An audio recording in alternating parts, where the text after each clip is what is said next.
A voice echoed within me, not audible to the ears, but clear and powerful, louder than any storm. Leave your homeland and your father's house, and go to the land that I will show you. I will make of you a great nation. I will bless those who bless you and curse those who curse you. And through you, all the peoples of the earth will be blessed. These words were the beginning of my journey, a divine promise that would shape my destiny. I am Abraham, born as Abram in Ur of the Chaldeans, a prosperous city in Mesopotamia, where the Tigris and Euphrates rivers flowed, nourishing the land. My father, Terah, was a respected man, but our lives were ordinary, guided by the seasons and the customs of a polytheistic society. The call of the Lord was both an awakening and a rupture. I will make of you a great nation. I will bless you, make your name great, and you shall be a blessing. How could someone like me, just an ordinary man, be chosen for such a divine purpose? The promise was as overwhelming as the night sky above me. At 75 years old, I took the first step toward the unimaginable. I left my home, heart full of hope and faith, and set out with my wife, Sarai, my nephew Lot, and all our possessions. Our journey led us to Canaan, a land of rolling hills and fertile valleys, where we would begin the story of a nation.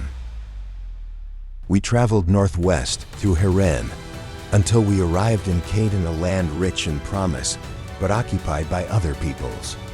There, at the holy place of Shechem, under the oak of Moreh, the Lord appeared to me again, saying, "To your descendants I will give this land." In honor of his promise, I built an altar to the Lord. From there, I journeyed further to Bethel and Ai, where I erected another altar. But the promised land that had welcomed me soon became inhospitable under a severe famine. I wondered, "Why have you brought us here, Lord?" The decision to leave for Egypt came with regret, knowing that it tested God's promise to provide for us. Yet his voice echoed again, "Fear not, Abram, I am your shield. Your reward will be great." In Egypt, fearing for my life because of Sarai's beauty, I asked her to pretend to be my sister. She was taken to Pharaoh's palace, and I received many gifts in return: sheep, cattle, and camels. But the Lord struck Pharaoh and his house with great plagues, revealing the truth. Pharaoh confronted me, asking, "Why did you deceive me?" He returned Sarai to me and sent us out of Egypt, not only with more than we came with, but with a deeper understanding of God's protection and provision. We returned to Canaan, and our wealth had grown so much that my shepherds and Lot's shepherds could no longer share the land. To keep the peace, I offered Lot a choice. "The whole land is before you. If you go left, I will go right.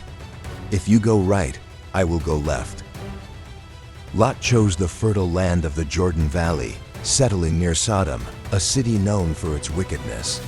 After our separation, the Lord reaffirmed his promise to me. "Look from where you are to the north, south, east, and west. All the land you see, I will give to you and your descendants forever." I settled by the oak grove of Mamre in Hebron, where I built another altar to the Lord. One day, while sitting at the entrance of my tent, I saw 3 men approaching. I ran to them, bowed down, and invited them to stay. I prepared a feast for them, and as they ate, one of them spoke, "By this time next year, Sarah will have a son."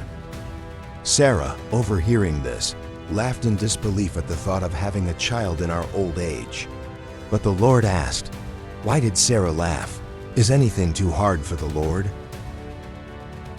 After their departure, I reflected on the Lord's plans. As the destruction of Sodom and Gomorrah loomed, I pleaded with God, "If there are 50 righteous people, will you spare the city?" The Lord agreed, and I continued to intercede, lowering the number to 10. That evening, 2 angels arrived in Sodom.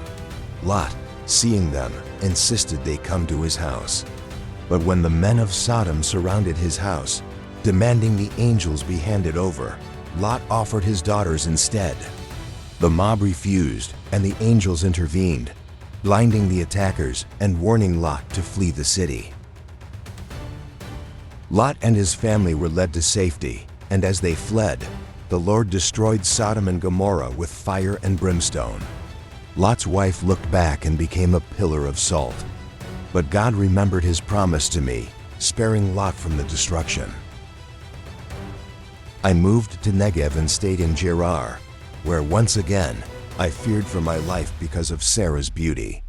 I told King Abimelech that Sarah was my sister. God intervened, appearing to Abimelech in a dream and warning him not to take Sarah. Abimelech, realizing the truth, returned Sarah to me and gave us many gifts as restitution. After this, I prayed for Abimelech and his household, and God healed them, demonstrating his mercy and power. It was then that the Lord fulfilled his promise to me. Sarah conceived and bore me a son, Isaac, at the age of 100. In obedience to God's command, I circumcised Isaac on the 8th day, a sign of the covenant between us and the Lord.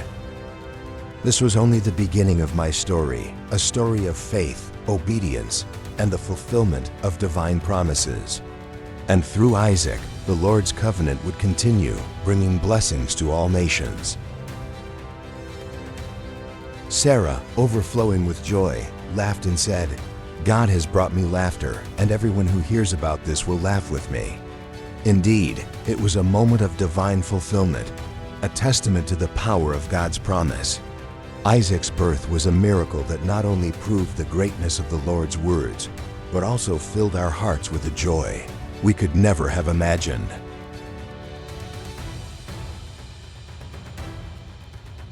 As Isaac grew older, the Lord continued to bless me. But one day, God tested me in a way I could never have expected. He called me once again, and this time he commanded me, "Take your son, your only son, Isaac, whom you love, and go to the region of Moriah. Sacrifice him there as a burnt offering on a mountain I will show you."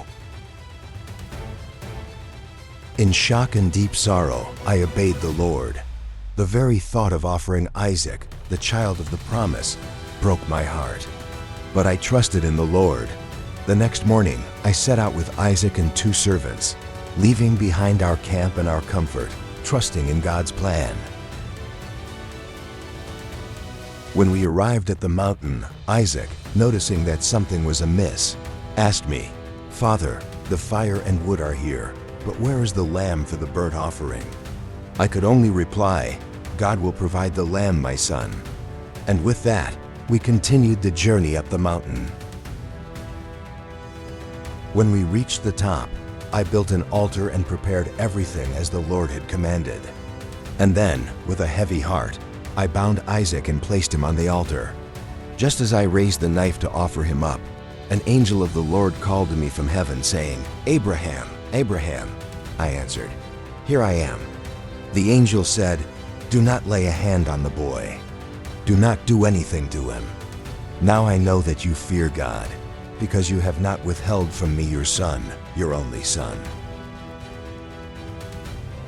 And there, in the thicket, I saw a ram caught by its horns. The Lord had indeed provided the sacrifice. I offered the ram in place of Isaac, and together, we worshiped the Lord. It was a moment of great relief and immense faith, a testament to God's grace and provision. The Lord then spoke to me again, reaffirming his covenant. "Because you have obeyed me and not withheld your son, I will surely bless you. I will make your descendants as numerous as the stars in the sky and as the sand on the seashore. Your descendants will take possession of the cities of their enemies, and through your offspring, all nations on earth will be blessed." After this, I returned to my servants and Isaac, and we went back to Beersheba, where I settled once more. Yet, my story did not end there. The years passed and I faced more challenges and triumphs, always guided by the hand of the Lord. But through it all, I knew one thing for certain. I was Abraham, the chosen one, a man who walked with God. and through me, nations would rise. As I grew older, I began to prepare for the future of my family. I called my servant Eliezer and sent him to my homeland to find a wife for Isaac. It was a task full of trust, and Eliezer, guided by God's wisdom, found Rebekah, a woman of great faith, who became Isaac's wife. In time, I grew old and was blessed with many years. As I lay on my deathbed, surrounded by my family, I knew that the promise God made to me would continue through my descendants. I had fulfilled my role in His divine plan, and I was at peace. I was buried with my wife Sarah in the cave of Machpelah, and from that place, my legacy lived on as the father of many nations, as the one who trusted God and walked in faith, no matter the trials or challenges. And so, my story is a story of faith, of obedience, and of the everlasting promises of God, a story that continues to inspire generations. From the call to leave my homeland, to the trials I faced, to the miracle of Isaac, and the sacrifice I was willing to make, I have seen the power of God's promises in my life. And now, my descendants continue to carry that legacy, a legacy that began with one man, called by God to become the father of nations. As we look back on my life, remember this: God's promises are not just for the chosen, but for all who trust in Him, who walk by faith and live by His word. The story of Abraham is not just my story, it's a story of hope, of divine love, and of the unwavering faith that binds us all. And so we leave you with this. In every trial, in every moment of doubt, remember that God's plan for you is greater than you can imagine. Trust in Him, and you will see His promises fulfilled. Thank you for joining me on this journey through my life. May my story inspire you to walk with faith and trust in the promises of God, just as I did.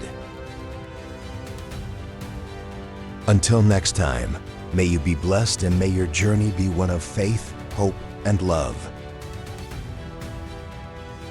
As we close this chapter of Abraham's story, we want to remind you that faith is a journey, not just a destination. The struggles, the doubts, the tests, they all shape who we are. But through it all, the promise of God's guidance, His faithfulness, and His love remains constant. It's easy to feel lost or uncertain, especially when facing challenges that seem too great to overcome. But remember, as Abraham trusted in God's promises, so can we.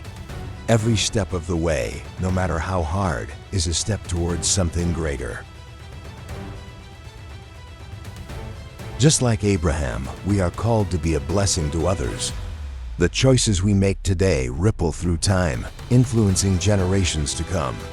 Your faith, your actions, and your love have the power to shape the future. When life feels overwhelming, take a moment to pause and reflect. Seek God's guidance, just as Abraham did. Trust that He sees you, He hears you, and He is with you through every trial and triumph. His promises are not just for the past, they are for you today. So wherever you are in your journey, know this: you are not alone. Faith doesn't mean an absence of doubt, but the courage to move forward despite it. Like Abraham, we are called to live with hope and to trust in the goodness of God, no matter the road ahead. And now, I leave you with this simple yet powerful thought. God is faithful. His promises are true. And just like the generations that followed Abraham, your story is part of a bigger divine plan.